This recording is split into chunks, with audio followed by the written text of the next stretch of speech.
Hello everyone, আসসালামু আলাইকুম। সবাই কেমন আছেন? আশা করি সবাই ভালো আছেন। আপনাদের দোয়াতে আমি ভালো আছি। ভিউয়ার্স, আজকে আবার একটি ভিডিও নিয়ে আসলাম। তো এই ভিডিওতে কিছু বলবো মালদ্বীপের অবস্থা এবং মালদ্বীপে কত হাজার লোক নেবে এবং মালদ্বীপের ভিসা চালু হয়েছে কিনা। তো বিস্তারিত জানতে সম্পূর্ণ ভিডিওটি দেখতে থাকুন। আর ভিডিওটি না টেনে সম্পূর্ণ শেষ পর্যন্ত দেখুন। ভিডিওটি বেশি বেশি শেয়ার করেন, অন্যজনে দেখতে পারে। তো ভিউয়ার্স, মালদ্বীপের ভিসা চালু হয়েছে। অনেকেই অনেকদিন আগে টাকা পয়সা দিয়ে রাখছেন হয়তোবা। তো ভিউয়ার্স, অনেকে অনেক টাকা পয়সা হয়তো বা অনেকদিন আগে দিয়ে রাখছেন। তো অনেকে মন খারাপ হয়ে যাচ্ছে যে মালদ্বীপ খুলে না কেন। মালদ্বীপ খুলে ফেলেছে, এখন কয়েকদিনের মধ্যে যাইতে পারবেন, সবাই যাইতে পারেন, সবারই মনের আশা পূরণ হবে। তো ভিউয়ার্স, মালদ্বীপের অবস্থাটা এখন বর্তমানে অনেক ভালো, ঠিক আছে।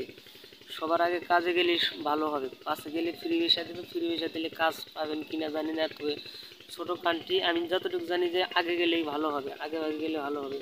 তো আগে যান, আগে গেলে ভালো হবে। তো এই আশাই করি সবাই গিয়ে ভালো ভালো কাজ পাবেন। তো ভিউয়ার্স, ভিডিওটি ভালো লাগলে লাইক দিবেন, নিত্য নতুন খবর পেতে আমাদের সাথে থাকবেন।